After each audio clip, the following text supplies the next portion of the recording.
Hi everyone, I am Mahammad Mammadov, a research fellow at the Topchubashov Center. Today we continue our TopTalk video series on geopolitical developments in the wider Eurasian region, and in this episode we will discuss Russia, empire, and decolonialism against the backdrop of the ongoing war in Ukraine. Since February 24, we have seen growing number of works explaining imperialist, let's say, subaltern imperialist rationale behind Russia's conduct in Ukraine. Accordingly, on the one hand, Russian leaders see Russia as being victimized by the West. That means utter disrespect to its privileged interests in its immediate neighborhood since the early 1990s. And on the other hand, Russian leaders see Russia as entitled to dominate over Ukraine, Belarus, South Caucasus, and Central Asian republics. These and other issues I'll discuss with my guest, Dr. Erica Marat. Dr. Marat is an associate professor and chair of the Regional Studies Department, College of International Security Affairs, National Defense University. Dr. Marat, thank you very much for accepting our invitation and joining our program. So I would like to start by asking you your views about Russia's imperial methods, as you call, with regard to the ongoing war in Ukraine. How do you think it plays out in today's events, and what are the main internal and external drivers behind it? Yes, so Russia has a problem of imperial innocence, as we call it in our recent article, that for centuries now, Russia, and I'm not talking just about the Kremlin, but also the society at large, has this idea that Russia is somehow entitled to ruling diverse societies around its borders and to spread its great Russian culture as it perceives into those neighboring countries. And Kremlin famously calls it as the near abroad countries. And any resistance to this imposition of Russian culture, Russian worldview, and dominance is seen as an attack against the greatness of Russia. And we've seen this happen throughout the Soviet regime when Russian culture was the dominant culture across Soviet republics. And now we see really the ugly side of it in Ukraine when Russia and a large parts of Russian population feel that Russia has the right to attack Ukraine, the right to erase Ukrainian culture at the expense of Russian culture. So it was the idea, was the goal to impose Russian greatness. And that's really a problematic dynamics that justifies in the eyes of many genocidal violence in Ukraine these days. Yes, so you say that Russia's, internal actors in Russia are all unified, whether it's leadership or, let's say, liberal opposition, because as far as Ukraine and other, let's say, former colonies Russia or Soviet Union had, so you think that Russian leadership and the liberal opposition think in the same way toward them, that even if in domestic politics they are against Vladimir Putin, but in the Yes, unfortunately, Russian opposition and Russian government, the Russian regime, think very much alike. And even though Russian opposition and and actually large parts of Russian intellectuals and intelligentsia think really alike, that there is something to the Russian greatness. And the problem is that Putin is being an abusive, autocratic, corrupt leader, but that Russia is still a great country that does not have a problematic imperial past, and that is still entitled to influencing neighboring countries. And political leaders like Navalny, Khodorkovsky, Kara-Murza, they criticize Putin, but they never criticize this imperial sentiment in Russia.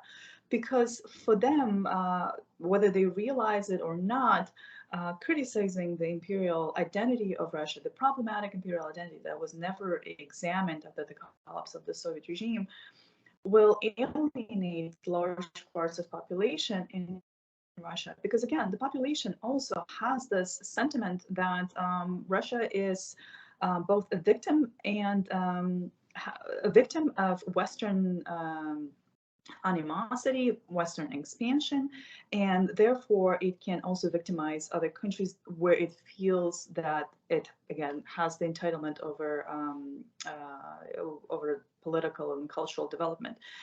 And it is really problematic that even with this genocidal war taking place in Ukraine these days, that the conversations, the difficult conversations about Russia's imperial past and present, about Russia's rule over ethnic republics on its territory, is not really being discussed. And until the Russian public and intelligentsia and liberal opposition are able to admit that Russian foreign policy towards its neighboring countries and Russian domestic policy towards places like Chechnya, Dagestan, Tatarstan is really part of Russian history of imperialism until, and that maybe, and not maybe actually, that people inside Russia and around Russia have the right for self-determination. Until those difficult conversations take place, I think Russia will continue to be this belligerent, aggressive actor in Eurasia and in the world. Yeah, interesting.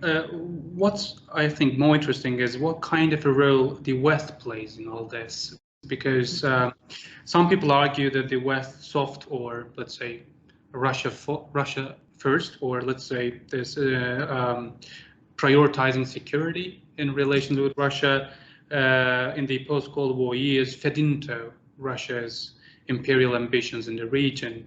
Do you think Russia's invasion of Ukraine will change this mindset, or how it will influence this in the West? Yes, I hope that the West will change as well. And I see some positive changes taking place. But yes, there is this still inertia of listening to or understanding Russia from the perspective of Moscow and St. Petersburg, again, as entitled, as Russia being entitled to ruling and influencing over this diverse societies around it, inside Russia and around Russia. And for a long time, the West agreed with this Russian stance. But I think now we see more of debates and discussions in the West of that it's really important to hear the voices outside of Moscow and St. Petersburg, from Buryats, from Tuvash, Chechens. What is their understanding of what Russia is doing, and what is how their sentiments and their view of the imperial history of Russia resonate with what Ukrainians are fighting against today on their territory. So this is really an important conversation that is dominated by Ukrainian voices at this point.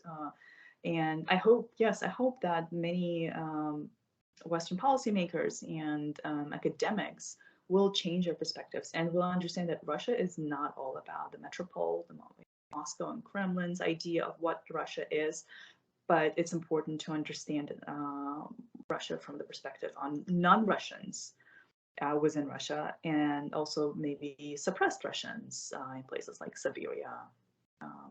So those who did not benefit from as much from Russian colonial past. Yeah, especially it's important that mostly this is those people who be at the brunt of war in Ukraine, because mostly the mobilization cover those regions, and young people from those regions are used as cannon fodder or in Ukraine. And what I add here is, I mean, the question is, how about like in geopolitical terms? Because we saw that after Georgia, there was reset in relations between the US and Russia.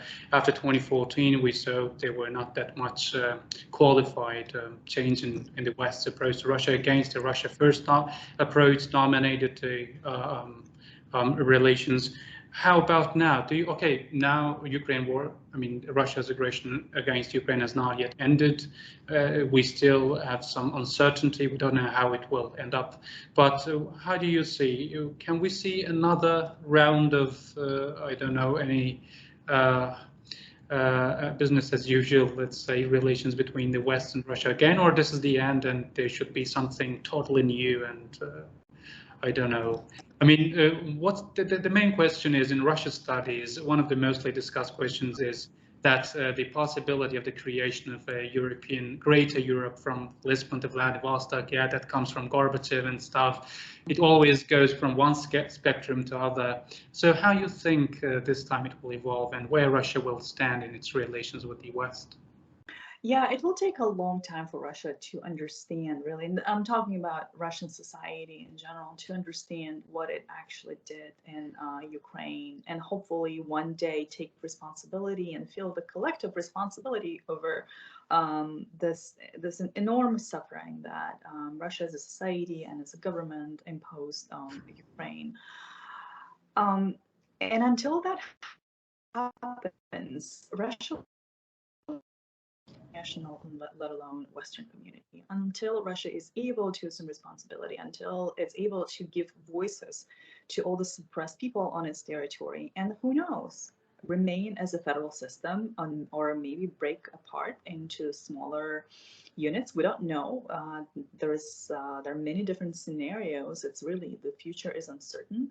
I mean, Russia can collapse as a federation, not because of decolonial processes by, let's say, or self-determination by people like Buryats or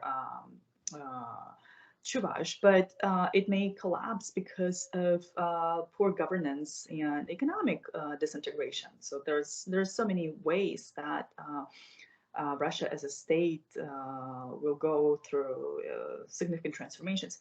But until Russia is able to interrogate its colonial past, until it's able to admit all the genocidal violence it imposed on people inside Russia and outside Russia, I don't think Russia will be a member of the European community or Western community, and it will continue to have this really antagonistic relationship with the West.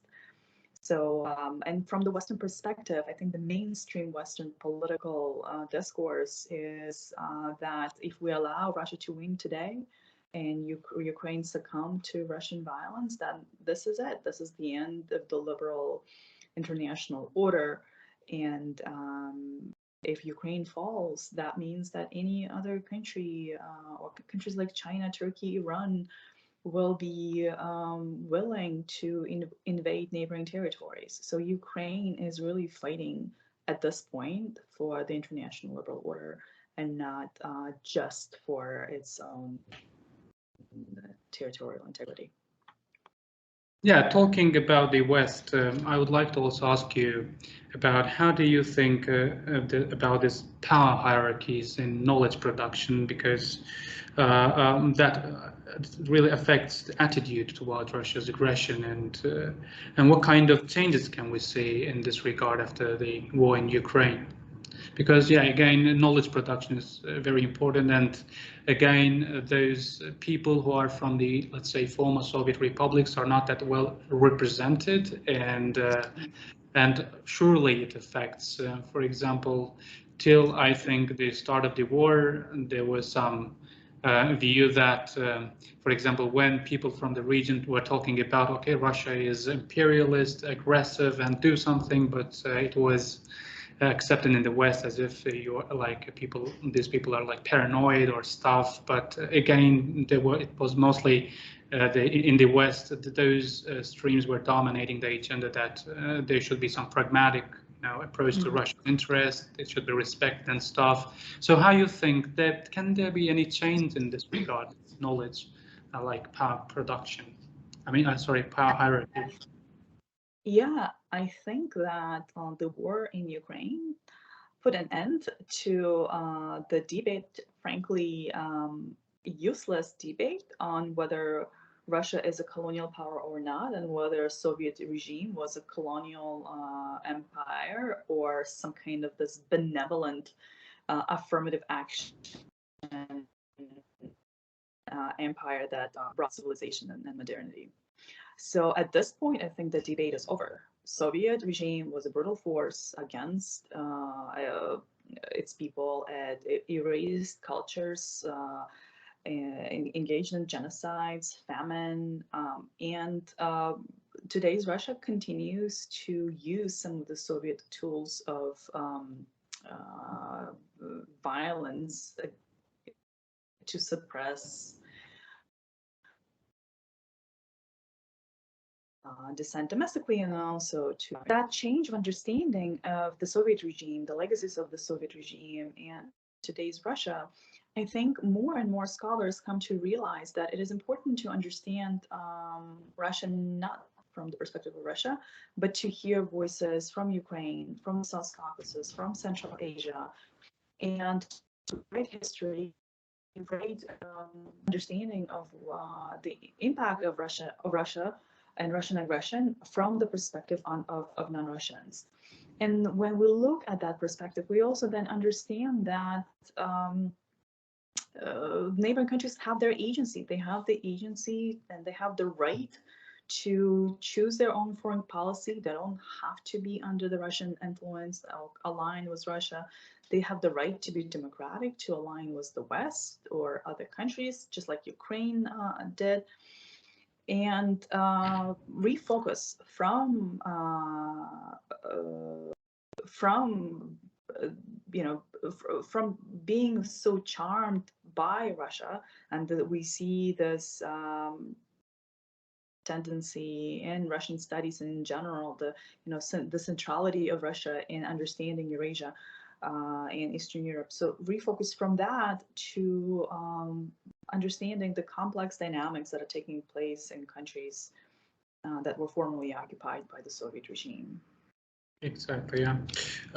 In the ninth month of the invasion already, this decolonial discourse has been rapidly making it into the mainstream in the South Caucasus and Central Asia.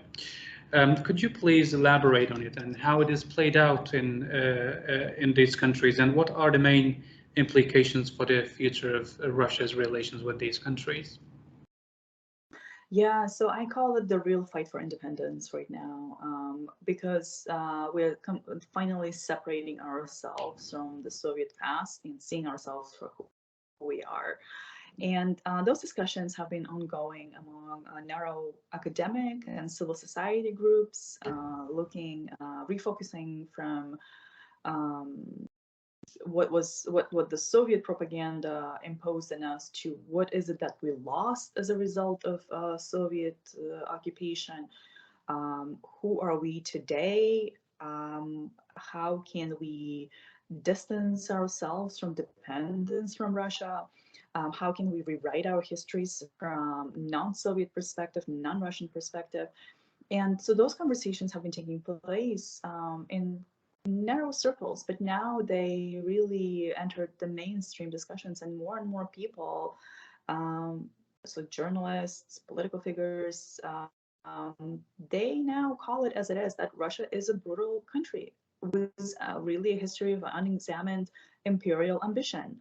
And it is a dangerous neighbor. It's not this benevolent power next to us. It's a dangerous neighbor that threatens our security. And we need to be able to defend ourselves and to defend our national identities and defend our territorial integrity. And how can we build our institutions, our politics, so that Russia does not challenge us from outside? And so this became the mainstream discussion, and I think both on society level and on political level, we see more and more public statements rejecting Russian politics, rejecting Russian status quo in the region. So what I think important is because in both South Caucasus and Central Asia, we have a clear, let's say, differentiation between the governments and the people, because most of the governments are a bit, this bottom-up issues are a bit lax. So you say that there is common understanding that both in the governmental level and societal level that there is this approach, the decolonial approach, against Russia's behavior. In Ukraine. I think so. I think so. All across the region. I mean, there's still countries like Tajikistan and Turkmenistan where you don't have free-flowing discourse about the meaning of Russia and those countries' relations with Imam Russia. Ali Rahman maybe thinks differently. Yeah? Probably, yes. But I think the overall trend is to question Russia, that it's not okay to invade a country like that, and potentially in the future, I think this will undermine Russia's regional security initiatives or economic initiatives. Already now we see more and more people questioning belonging to CSTO or Eurasian Economic Union, the most, I think, impressive development is not so much in the South Caucasus, I have to admit, but also I guess in Azerbaijan and to an extent, but in Central Asia, of completely rejecting Russian language and switching to national languages and trying to learn and improve own knowledge of national languages. Yeah, in this context, I think you would agree with me that it was interesting to see President Aliyev in his meeting with President Tokayev of Kazakhstan and President Mirziyoyev of Uzbekistan speaking in Turkic. And maybe related with this, I can ask you this additional question. How do you think the prospect of this Turkic, emerging, let's say, a Turkic cooperation or coordination, let's say, in the new Eurasian realities, how you think, does it have any probability of success? I mean, do you think it's mostly geopolitical coordination, or there are really strong cultural, let's say, branch to it, or does it have any prospects for successful, this organization of Turkic states and others, any prospects of integration or stuff? It is a very interesting alliance of Turkic nations plus Hungary. So yeah, Hungary too. Yes, but I think, yes, I think it has some prospect. I think it's interesting how identity issues, so Turkic identity, overlapped with implicit stance against Russia. I mean, the alliance does not say it openly, but that's what it is, right? It's it really received a huge incentive to consolidate its interests and become a more formidable organization because of Russia's invasion of Ukraine. In countries like Kazakhstan, Azerbaijan, and Turkey now as a geopolitical player in the South Caucasus became more, you saw this opportunity for greater consolidation. So it remains to be seen whether it will continue to be a solid bloc because it is opposing Russia's politics, and let's say one day Russia loses, collapses, withdraws from Ukraine, hopefully sooner than later. Will the organization still have the reason to be expanding its commitment and activities? So it remains to be seen. But I think right now it is mostly driven by geopolitical interest. I think it's mostly driven by geopolitical interest. So we'll see. But it's I think it is still important for countries to align against what Russia is doing in Ukraine. It's very important that countries are doing that. Yeah. My last question is about, let's say, future and your, let's say, recommendation. How do you see the decolonization of Russia that benefits Russia itself and the territories formerly occupied by it. I mean, of course, at the same time, the local population, which in the end would make Russia, let's say, normal great power in the wider Eurasian region. Well, Russia enormously, yeah. So the Soviet Union was built thanks to. So the Soviet Union was built thanks to Baku oil and Central Asian cotton in the beginning. So of course it enormously benefited from the resource its colonies. But the problem was that the socialist development, this controlled market economy, did not lead to prosperous Russia when the Soviet Union.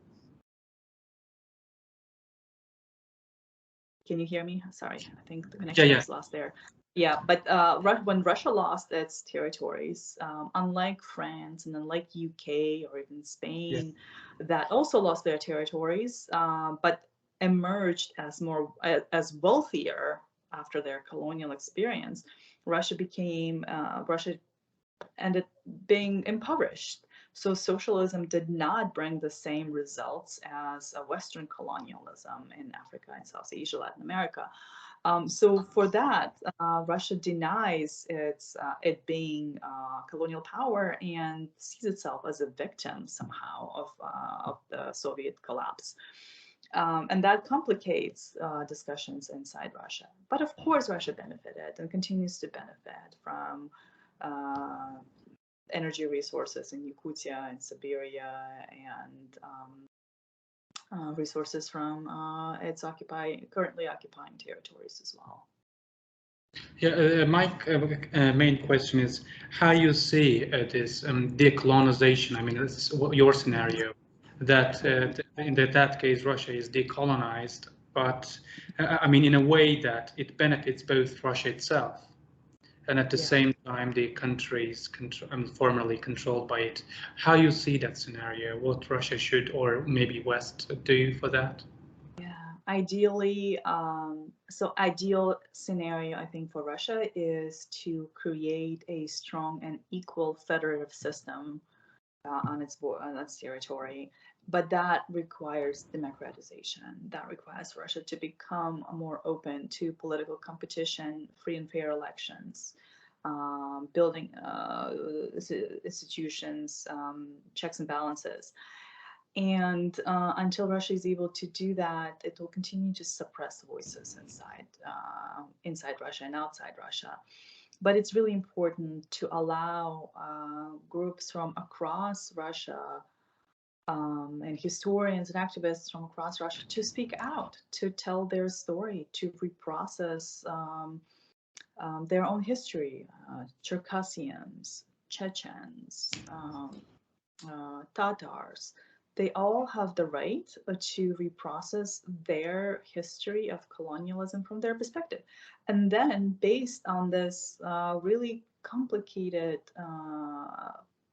discussion, figure out what do majority of people want to do. What do they want to be? Do they want to be part of Russia, or do they want to be independent from Russia? Every ethnic republic has that right inside Russia to say exactly that.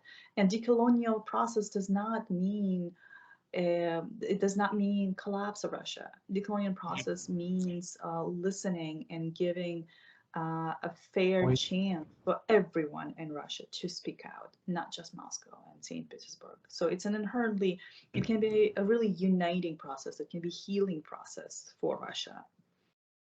Exactly.